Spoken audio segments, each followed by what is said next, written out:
guys, welcome to another episode of Textory. Today we are riding right into the world of cycling at the end of the 19th century. Cycling as a sport emerged in the second half of the century, and by the end of the century it was slowly becoming more socially acceptable for ladies to also cycle. That of course didn't mean that it wasn't still incredibly controversial. Cycling was considered by some to be a little vulgar, not only because it was a man's sport initially, and not only because women would be able to move around unaccompanied, but also because you would have to mount it astride, which back then, even on a horse, you would have a side saddle, you would have a long skirt to cover your whole legs. So cycling was definitely something that was considered unladylike, at least by the critics and mostly, I'm assuming, men, because ladies were actually very enthusiastic about the possibility of having a sport that will allow them to travel basically and transport themselves from place to place, especially women that were stuck somewhere in the countryside or somewhere remote. Another controversy was surrounding women's clothing that was worn when cycling. So to make it easier for the ladies trying to ride astride, special types of trousers and split skirts were invented. And that was a whole separate controversy because now not only ladies are traveling on their own bicycles, but they're also wearing pants. What's next? It's also not a coincidence that around that time the women's rights movement was rapidly growing. So female cycling sort of accidentally became a symbol of women's suffrage and defiance because it was something that women were allowed to do independently. Which is why the book that we're reading today is so interesting, because the title is Bicycling for Ladies, with hints as to the art of wheeling, advice to beginners, dress, care of the bicycle, mechanics, training, exercise, etc., etc. That's the whole title. It's a book by Maria E. Ward from 1896. So at the peak of the bicycle debate, at the peak of articles saying that women's guts will get rearranged if they attempt cycling. And the book goes into great detail not only when it comes to learning how to cycle, but it also provides tips on fixing the bicycles, on planning cycling trips, and doing all that while being a Victorian woman. So I find it so fascinating. It's a very empowering book, but it's also very practical. So there's a lot of descriptions about the technicalities of riding a bicycle. I'm assuming it was a book for someone that has never seen a bicycle and has never seen a bicycle being ridden, so they would basically have no idea how to mount the bicycle, what are the wheels for, which way do the pedals go. When I say it goes into great detail, it goes into great detail. So a lot of the book I'm going to omit because it's not very interesting. Like, we don't need a description of different parts of the bicycle, and if you do, just go check out the book, but it's probably a little out of date. But what I find most interesting in the book is the moments when the author is trying to motivate the reader into doing it, because I'm assuming it was also a mental obstacle that women had to overcome, which was, would I not look stupid? Would I not be considered inappropriate?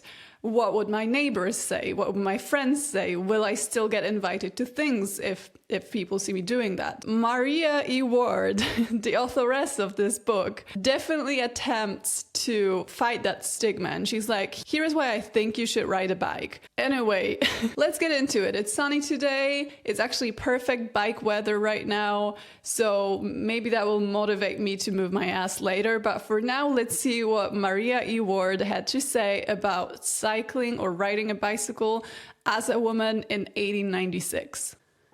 I have found that in bicycling, as in other sports essayed by them, women and girls bring upon themselves censure from many sources. I have also found that this censure, though almost invariably deserved, is called forth not so much by what they do, as the way they do it. It is quite natural to suppose, in attempting an unaccustomed exercise, that you have to do only what you see done and as others about you are doing. But to attain success in bicycling, as in other things, it is necessary to study the means as well as to look to the end to be attained, and to understand what must not be attempted, as well as to know each step that will be an advance on the road to progress. There are laws of mechanics and of physiology that directly concern the cyclist. It has been the author's aim to point out these laws, showing, for instance, the possible dangers of exercise and how they may be avoided by the application to bicycle exercise of simple and well-known physiological laws, thus enabling the cyclist to resist fatigue and avoid overexertion. The language is a little off-putting for now, but she had to sound professional. To be treated seriously and to convince other women that this is no funny matter, she had to put it into fancy-sounding words. But it is interesting how she gives out a disclaimer first that don't worry, this is not going to over-fatigue you, or rather, we will make sure that your faint female body will get through this, which is not only something that men thought back then, but I'm pretty sure women growing up in that society were also like, I don't think I can do sports. I'm going to faint any second, which physically may not have been true, but it was definitely a mindset of women are inherently weaker than men, so they should watch themselves because any sort of activity could be their last. Bicycling is a modern sport offering infinite variety and opportunity. As an exercise, at present unparalleled, it accomplishes much with comparatively little expenditure of effort. As a relaxation, it has many desirable features, and its limitless possibilities, its future of usefulness, and the effect of its application to modern economic and social conditions present a wide field for speculation. Bicycling possesses many advantages, and is within the reach of nearly all. For the athlete and the sportsman, it opens up new worlds. For the family, it solves problems. For the tired and harried worker, it has many possibilities. The benefits to be derived from the exercise cannot be ever estimated, and the dangers that result from overdoing are correspondingly great. For it is easy to overexert when exhilarated with exercise and unconscious of fatigue. It's incredible to think that that was the first time in history where you could have a device that would help you move faster. I mean, obviously there were horses before, but I'm assuming for women it wasn't really that accessible to just hop on a horse and go somewhere. Whereas bicycles actually solved that problem. You could just have a bicycle that you only had to buy once and then take care of it for years probably, and it would stay working. You could just hop on it, go somewhere, place it somewhere. You didn't have to feed the bicycle. You didn't have to clean the bicycle. You didn't have to change the bicycle. It must have simplified a lot of things. She mentions a tired worker. Imagine commuting to work and it takes you hours every day. And then you could do it so much quicker if you had a bicycle. Bicycling opens a delightful future to all who attempt it intelligently. The inspiration of the enthusiast is invaluable, but it is a practical theorist who is successful. A bright sunny morning, fresh and cool, good roads and a dry atmosphere, a beautiful country before you, all your own to see and to enjoy, a properly adjusted wheel awaiting you. What more delightful than to mount and speed away, the whir of the wheels, the soft grit of the tire, an occasional chain clank the only sounds added to the chorus of the morning. As the pace attained, the road stretches away before you. She had a way with words for sure, because that kind of makes me want to go on a bicycle right now. But it's also the thought of women not being able to do that before, or facing challenges trying to cycle, that also makes me want to hop on a bicycle, because I can do it. And I can imagine them going like, so you can rent a bike for free in your city, and you're not doing that? Moving on to a chapter that is titled For Beginners. There is a whole instruction on how to mount a bicycle, because I imagine it was not easy for someone to learn without someone else showing them. And also, let's not forget that women back then were obviously wearing different clothing, so it was probably much more difficult to actually mount a bicycle. So here's what she says about it. Mount and away, how easy it seems. To the novice, it is not as easy as it looks, yet everyone, or almost everyone, can learn to ride, though there are different ways of going about it. Unless the beginner is one of those fortunate beings who mount and, as it were, wheel at sight, little need be said about instruction at this stage of proceedings if a bicycle's goal is within reach. A few suggestions may be desirable, however, even with a competent instructor. Nothing more quickly exhausts one's strength than the first few minutes with a bicycle. This is due to the fact that many unused muscles are called upon to do unaccustomed work and to work together in new combinations. And the effort required and the accompanying nervous excitement produce a sudden and apparently unaccountable fatigue. I keep laughing because that's literally me the first time on a bike after winter. Like, that was me last month. Normal conditions can be restored by resting long enough to allow repair of the wasted tissues. It is well to stop when a little tired rather than to persist and finish the lesson, even if extra lessons are necessary to make up for lost time. No one can really learn anything when tired, and it is unwise to attempt it. In this matter, no one else can judge for you. What a horrible moment it is when first mounted on a bicycle, a mere machine, a thing quite beyond your control, and unable even to stand by itself. But it is impossible to tell without trying whether or not you can manage a bicycle. Make the experiment, therefore, and find out. Any competent teacher will guarantee success, and after the first 5 minutes on the bicycle can tell how long it will take you to learn. The time varies with the individual. The period of instruction may last for 5 minutes or for 6 months, without counting extra lessons for fancy wheeling. What is fancy wheeling? Were they supposed to wheel prettily? It is not necessary to provide a complete outfit to take the first lesson. If you possess a pair of knickerbockers, so much the better.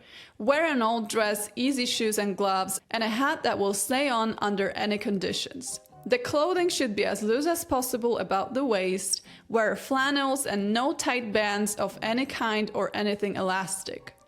As respiration is increased by the exercise, the clothing should be loose enough to allow of a long deep breath, drawn easily, taken by expanding the chest at the lower ribs to fill the lungs. This precaution being taken, giddiness and short-windedness can result only from over-exercise. Okay, clothing. Interesting point about wearing an old dress. I feel like we kind of agree with that. Like, if you don't own sports clothes, just wear something old to your first lesson, whatever. If you possess a pair of knickerbockers, female pants, but I'm assuming it wasn't something that was in the lady's wardrobe until she started riding a bicycle. 10 or 15 minutes practice is enough at first, and a half-hour's lesson later, with several stops for the rest, is the best rule for many people, particularly those unaccustomed to active exercise. Which I'm assuming was quite a lot of women back then. Like, I keep thinking about how I'm not moving at all. Like, I barely do any exercise. But then I keep thinking about how they still made us move at school. We had those lessons, whereas women back then, even if they did have sports classes, I'm assuming it was much less about cardio and much more about looking gracefully. If you are an equestrian, you will meet with many unexpected problems. The bicycle will do nothing for you, and the lack of horse sense must be supplied by your own intelligence. It is well, when learning, to remove all bicycle accessories. They are only in the way and add weight and distract the attention. The propelling of the bicycle, that is the one idea to keep in mind. Make the machine go, shove it along. Never mind if you are not quite comfortable or at ease at first, sit on your saddle and stay there. Do not try to balance the machine, lean the way the machine inclines, not away from it, as it will be your first impulse to do. The bicycle is not to be fought against, it is to be propelled and controlled, and the art is not difficult to acquire. Interesting point about being an equestrian and that sort of interfering with you trying to learn how to ride a bicycle. I would think that's like a head start. But the author claims that women will have trouble differentiating between a horse and a bicycle. She's like, remember, the bicycle won't respond to you. Avoid starting a bicycle on a downgrade when you are learning. For on a slight, even an almost imperceptible incline, the cycler must backpedal. But the beginner wishes to propel the bicycle and for that purpose must use an altogether different muscular combination. Either way, next chapter, how to make progress. You have learned to wheel a bicycle, have had some lessons, can take the machine and mount it, wheel a little way and fall off. Or can wheel for some time without a dismount, but feel utterly exhausted after a short spin. You have accomplished what you attempted. You can wheel a bicycle, but you feel dissatisfied. You have tried to ride with friends perhaps, and have had to give it up. Yet you feel that you should be able to do what others have done and are doing all the time. It is very discouraging. Preach, girl, honestly. What you should have now is a suitable and comfortable wheeling outfit.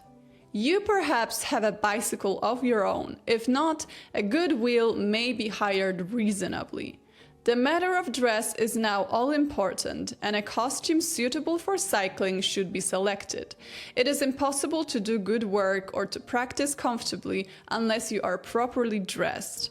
That's all she mentions about clothing for now. There should be a separate clothing section coming soon. But for now, she says, choose for a practice ride a pleasant day, with little or no wind and neither too hot nor too cold.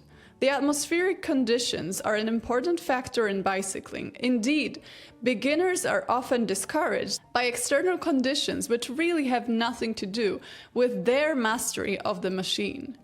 Take the bicycle out on a smooth road where you may have 2 or 3 miles free from traffic and as level as possible. If the road is muddy or slippery, wait for the proper conditions. Unless the surface is smooth and dry, it is better to take the bicycle back without attempting to mount it. If 2 or 3 miles of good road are not accessible, a quarter-mile stretch or even less will serve. Select a good pathway, however short. Hill climbing and grade work require thought and practice. Do not be discouraged because a little bit of a hill seems quite impossible. I feel so cold out. Like, I will only cycle as long as it's flat. As long as there's an incline, I'm like, yeah, I'm getting off this thing now. Overcoming grades is no easy matter and is usually learned slowly. Every time a grade is attempted, however, some progress is made. Wheel as far as it is possible to go comfortably, then dismount and walk the rest of the way. Never try to mount on an upgrade unless you are an expert, for this is a difficult and most fatiguing thing to do. It truly is. It is fatiguing since 1896, baby.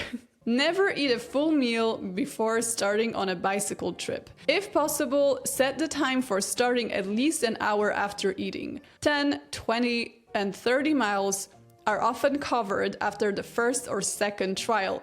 I beg your pardon? 30 miles! How much is that in kilometers? That's almost 50 kilometers! Are you trying to tell me that Victorian women rode 50 kilometers on a bicycle on their second try? Are you serious? It is better to sit on your wheel and pedal slowly than to dismount. Getting on and off, stopping and starting are much more fatiguing than wheeling, and it is well to economize your strength at this stage. Always see that the toolkit is in place on the bicycle and never go far without a wrench and a screwdriver. They also taught women to fix the bicycles. This is so interesting because I can't imagine any other aspect of a woman's life when she would be expected to use a screwdriver in 1896. The wheeler who desires to succeed cannot too soon begin to observe and take notes. Early learn to use the wrench yourself and study how to apply that instrument properly. Study the different parts of the bicycle and know how they're put together. And particularly observe each nut and screw and determine its purpose. Each nut must be at its proper tension to hold securely. Study the valves of the tires and learn their construction, and be sure you know how to apply the pump coupling properly. Oh, just imagining them stuck in a country road somewhere, like 3 female friends. And then one of them is like, wait, let me fix my bicycle first. And she takes out the wrench and the screwdriver and she's like, yeah, this screw is a little loose, I'm just gonna tighten it. It's so fascinating because the image of Victorian women in our head is so different from that. Learn the names and uses of the different parts of the bicycle and study their construction. This is mechanical geography, if I may use such a term. Learn to care for your health and how to prepare your system to resist fatigue. Then you will find that you have mastered the subject and are prepared to avail yourself of the many pleasures of the sport. The oftener discouraged, the oftener the opportunity to hope again. Damn, that's so deep. That is like a life motto, is it not? The art of bicycling is a purely mechanical attainment, and though its complications may at first seem hopeless, sufficient practice will result in final mastery. It is all important to get on the saddle quickly and easily and without necessity for readjustment. If a skirt is worn, it should be arranged before placing the weight on the pedal, and the knee should be slightly bent when the pedal is lowest. What's that part about arranging a skirt? When a skirt is worn, it should be arranged before placing the weight on the pedal. Oh, I'm assuming arranging the back of the skirt, maybe? I'm not actually sure. Another chapter called A Few Things to Remember. On the road, attention, strict attention to business and to the signals is necessary.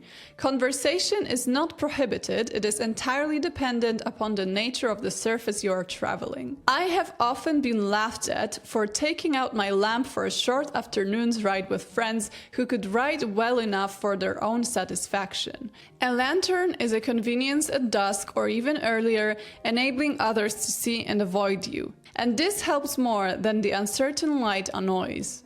For luncheon on a short trip, it is quite safe to depend on the road. If you carry luncheon, a couple of bread and butter sandwiches well wrapped in waterproof paper and thin slices of cheese in a separate paper, or hard chocolate and water biscuit are as good as anything. And such a luncheon may prevent delay in swampy or foggy or damp country from becoming dangerous. So what she's saying is, if you get lost in a fog while riding a bicycle, your bread and butter sandwiches and slices of cheese might actually save your life. Study the country you are to travel and the road surface. Understand your map, know your route, its general direction, etc. Always observe the road you cover. Keep a small notebook and jot down everything of interest. Use the pocket compass, even in your home locality, to show general direction. For when detained at night, such knowledge may prove useful.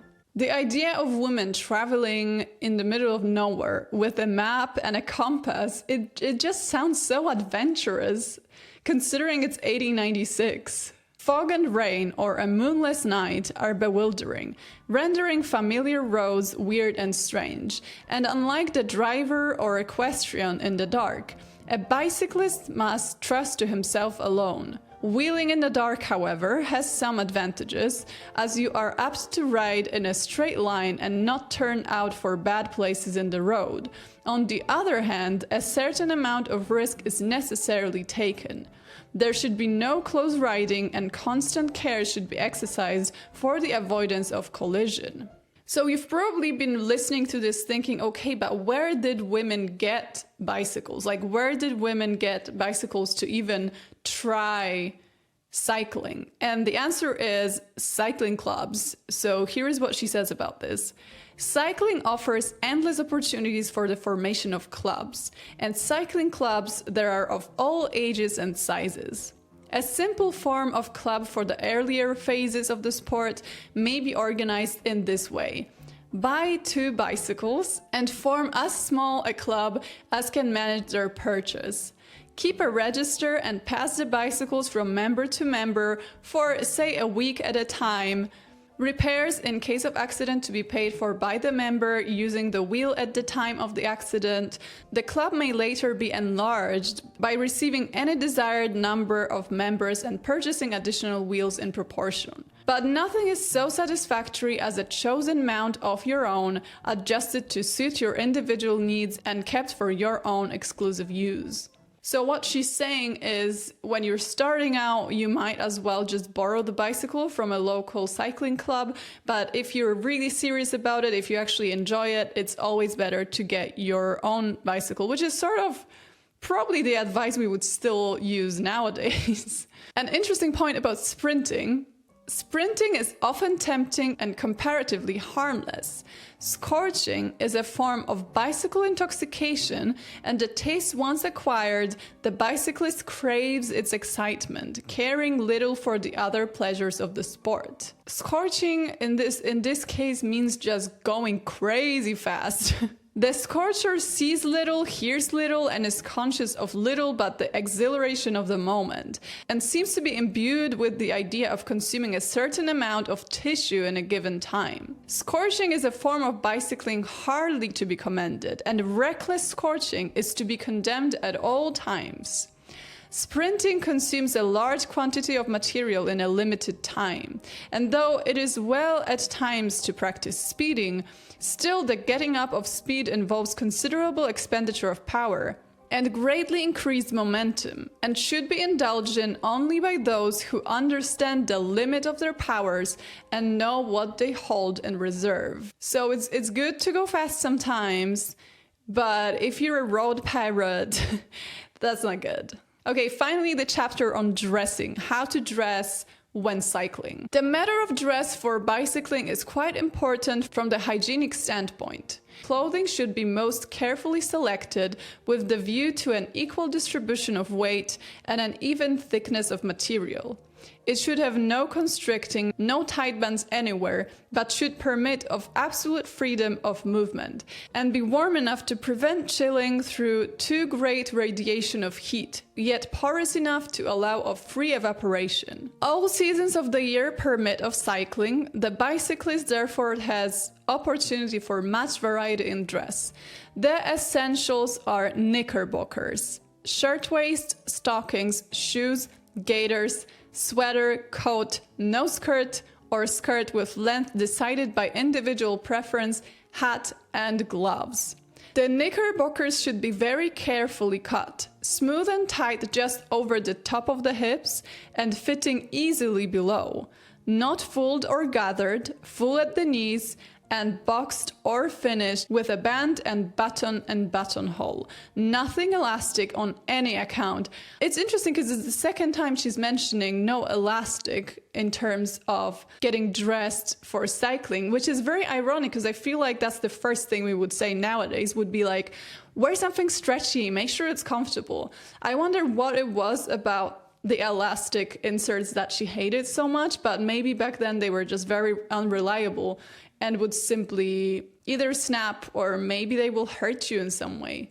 The stockings should be worn folded on the boxed part of the knickerbockers below the knees and rolled down and held by the band of the knickerbockers being fastened below. So you could either put the stockings over the pants below the knees, or you could put them underneath the pants and they would be held by the band of the pants. This arrangement does away with garters, which compress surface circulation, or pull if attached at the waist, causing pressure where they pull, and are most objectionable for many reasons.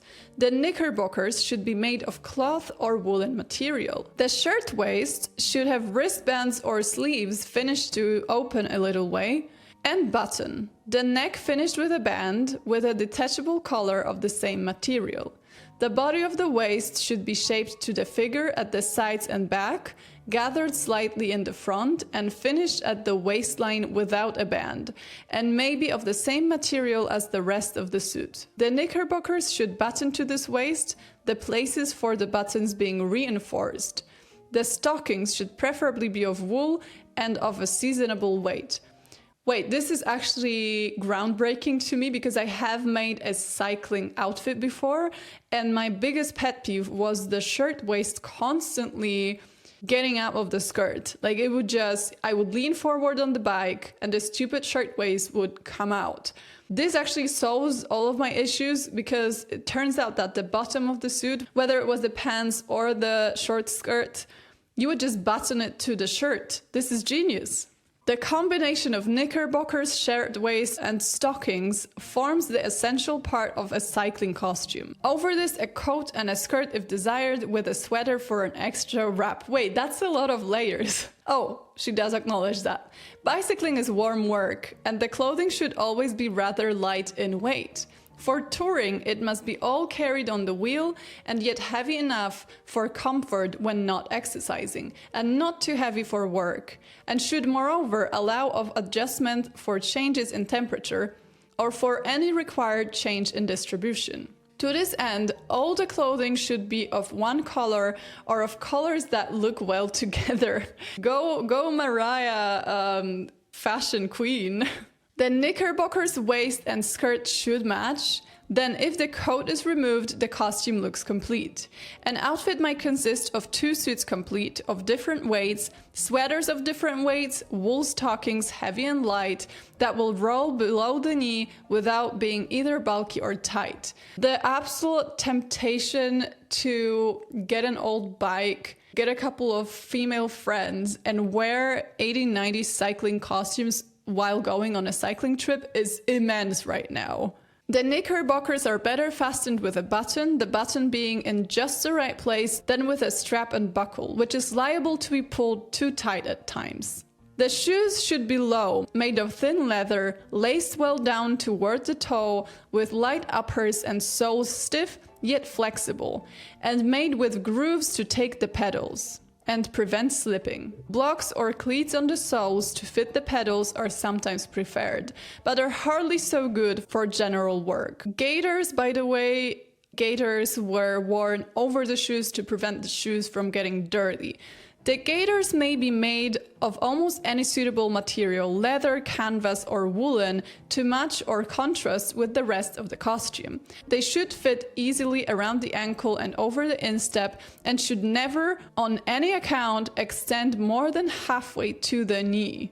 That is very interesting, because I've definitely seen gaiters that are knee length. The muscles of the calf of the leg must have room to work. Okay, that's her reasoning, fair. And gaiters badly cut or too tight or too long would impede circulation and restrict muscular action. The sweater should come well up around the neck and pull down easily below the saddle. Below the saddle? That's a really long sweater. I thought they wore them inside the skirts. It is better too long than not long enough to cover the large muscular masses that have been at work, and may be turned up if in the way. It should slip on easily and be soft and woolly and not so cumbersome that the coat cannot slip on over it, and be buttoned up to the throat. The coat should be cut long-waisted and easy across the shoulders, single-breasted, and made to button close to the throat. The collar to roll and remain open, but so cut that it may be easily turned up to the ears. The sleeves should be finished with 2 buttons and buttonholes, so that they may be turned up a little if desired. So everything she said about clothing so far is the main issue is the clothing being comfortable. So she's pointing out all the ways to make it more comfortable, and then to make it adjustable depending on the weather. So if the weather is bad, you can turn the collar up. If the weather is too hot, you can turn the sleeves up. There are occasions when a covert coat made of close cloth may be useful, when out in very cold weather or standing in the wind without shelter, but it cannot be generally recommended. She never gives a reason why she hates those coats. Pockets in any part of the dress should be made of woolen material. Cotton retains moisture, and a cotton pocket or a pocket lined with cotton may become damp and clammy and cold, acting almost like a damp compress. The fewer pockets the better, but a number are often found convenient. Everything, if possible, should be carried on the wheel, not in the pockets. Metal condenses moisture and interrupts evaporation. As the skirt should always open at the side and fasten with several buttons, a convenient pocket may be placed in the placket hole. A watch pocket in the skirt is a good thing, but the watch is better carried on the wheel, and the pocket should be set aside for matches where they may always be found quickly. So how did they carry stuff on the wheel? Does she mean like the back wheel? I don't really see anything on the back wheel in the photograph. But they must have had ways of storing stuff, so. Collars and cuffs of linen or of celluloid. Celluloid? Okay. Of silk or of the same material as the suit may be used for touring, but soft neckwear should be worn if possible. If a neck muffler is worn, it should be of cashmere, not of silk. Neatness is most important. Each article of dress should be carefully adjusted and fastened. Never use pins. I feel so called out right now. Even the cycling outfit I just mentioned that I made a couple of years ago, 90% of it was held by pins.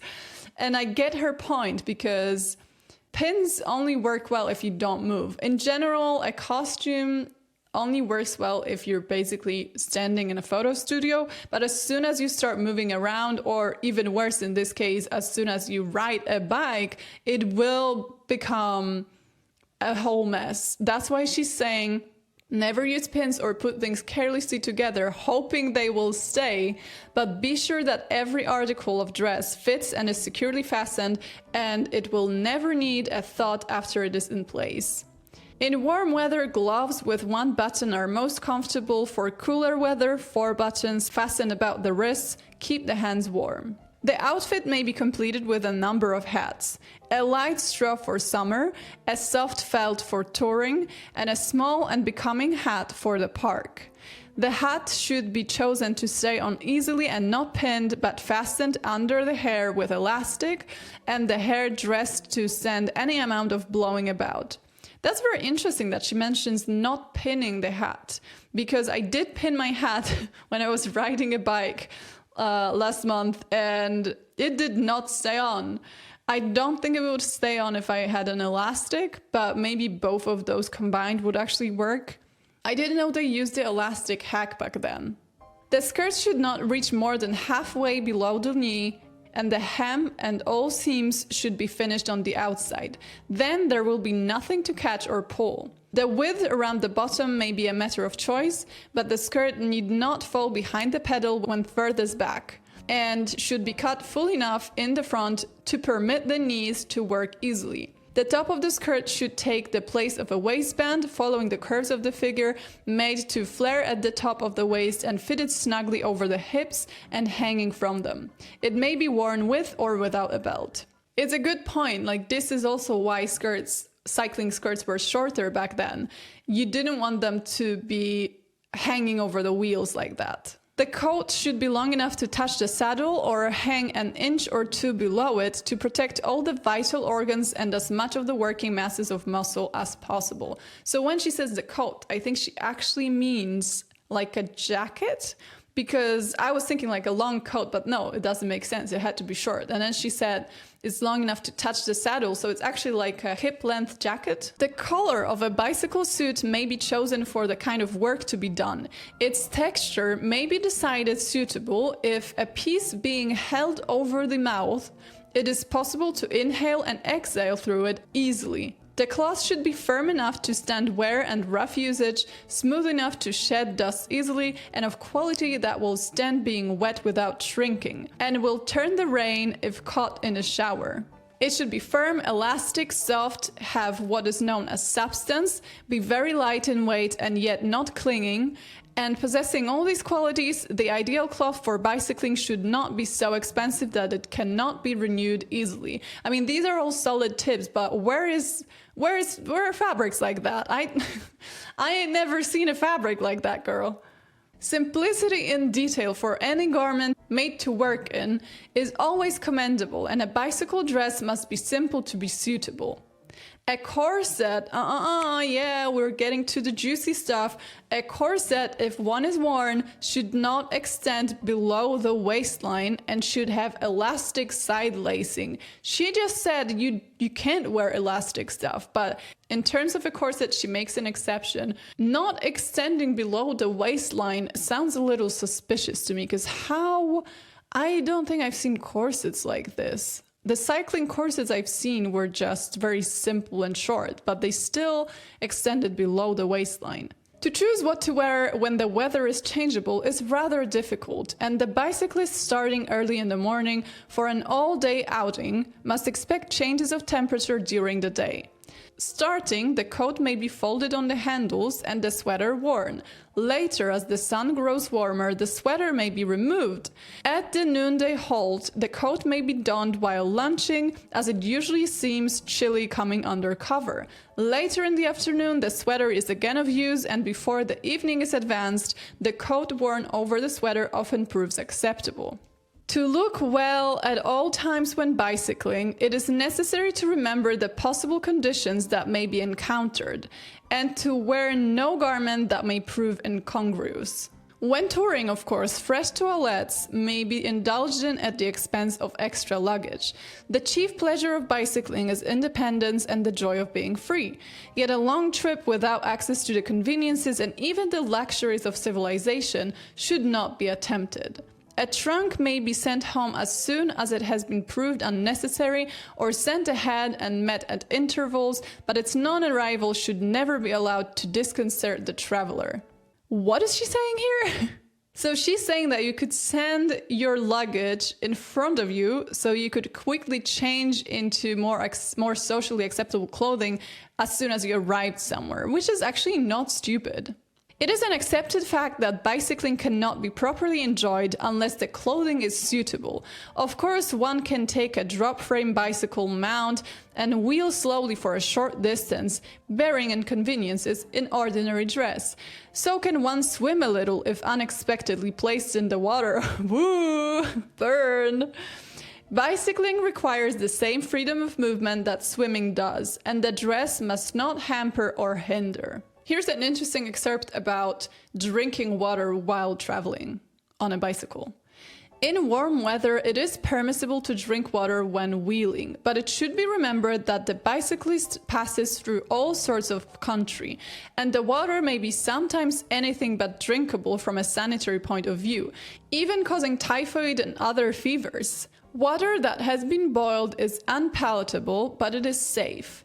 Boiled and cooled, it may be rendered more palatable by shaking it or pouring it from one pitcher to another to mix air with it.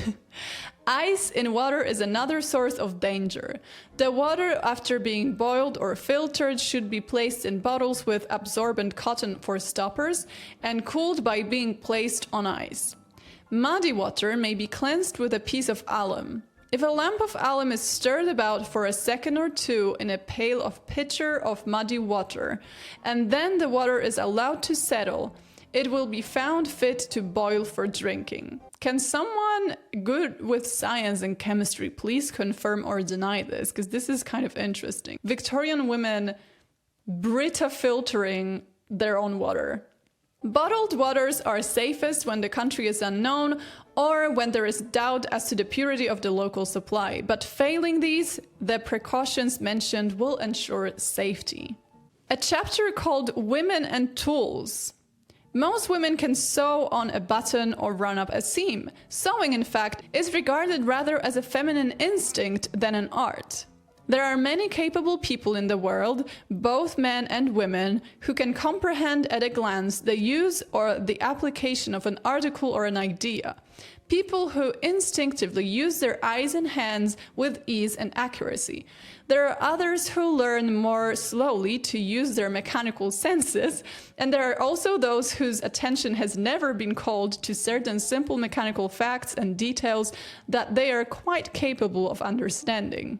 To all, the mastery of these facts means an expenditure of more or less time, and in this busy world of ours, girl, you're a Victorian, you know nothing about a busy world. There is nothing so much appreciated or so carelessly wasted. I hold that any woman who is able to use a needle or scissors can use other tools equally well. It is a very important matter for a bicyclist to be acquainted with all parts of the bicycle, their uses and adjustment. Many a weary hour would be spared were a little proper attention given at the right time to your machine. Women must expect ridicule and little sympathy from experienced cyclists if they essay feats they should not attempt. Many decide that a thing must be easy of accomplishment because they have seen someone do it easily. Easy muscular work, however, is the result of strength, confidence and precision of movement which come only from practice. All new muscular movements and combinations of movements must be learned. They cannot be acquired hurriedly with good results. People who can work well are usually patient with a beginner who is doing his best, knowing themselves what it means to work hard and to face disappointment and failure and what is involved in repeated effort. The ambitious are liable to overexertion, the timid not to practice enough. She is going feminist in this one. There is much prejudice against athletic exercise for women and girls, many believing that nothing of the kind can be done without overdoing.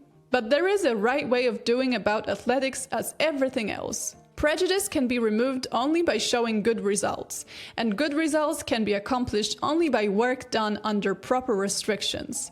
To do a thing easily is to do it gracefully, and grace without properly balanced muscular action is impossible. Grace is the embodiment of balance, strength, and intelligence. Jerky movement indicates lack of muscular development and training.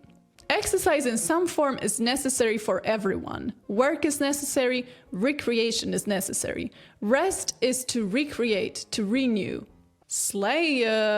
Now, sort of to sum up, here is what she wrote at the end of the book to sort of make the last attempt at encouraging young ladies, or not so young ladies, to enjoy the bicycle. So she does mention that a bicycle is actually quite pricey, but she also says it's worth it. No one make of bicycle is acknowledged the best, and no one is absolutely perfect. The selection of a bicycle, therefore, is a matter of knowledge and nice discrimination, and its use opens a wide field of opportunity before you. Touring and cruising and expeditions of all kinds, travel and sightseeing, means for study and investigation.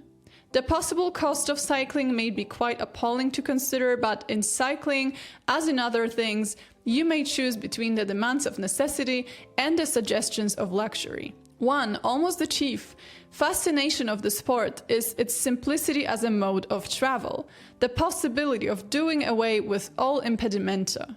The bicyclist soon learns to dispense with every accessory not positively necessary and to know every possible use of indispensable articles. The bicycle bestows and restores health. It has its limit, though it does so much that more seems always possible. Take the bicycle as it is, use it intelligently, enjoy it, and become an enthusiast. This is what Miss Mariah E. Ward had to say about cycling as a woman in 1896. Man, I think I really need to get on my bicycle right now. I've never really thought of a bicycle back then being a sort of mean to independence as a woman. Like, I definitely knew about the feminist connotations it had, but I thought it's just about women doing sports that men used to do. I sort of imagined women going about the city, whereas in this book it's clearly about going everywhere, going to the countryside, going on a trip with your friends, exploring the local wildlife. It's way more advanced than I always thought. It's really interesting to think that women reading this book were super excited to try a bicycle for the first time, probably signing up to their local cycling club, trying out on a borrowed cycle, and learning to mount the bicycle in their outrageously uncomfortable costumes that were considered the best option available. So next time you go on a bicycle, not only should you be grateful for elastic clothing, but you should also be grateful for being able to go on a bicycle as a girl, as a woman, because it wasn't definitely wasn't obvious back then. It definitely wasn't easy to be the only person in your neighborhood doing that. That's it for today. I think I'm gonna go cycle now. Thank you, and until next episode. Bye!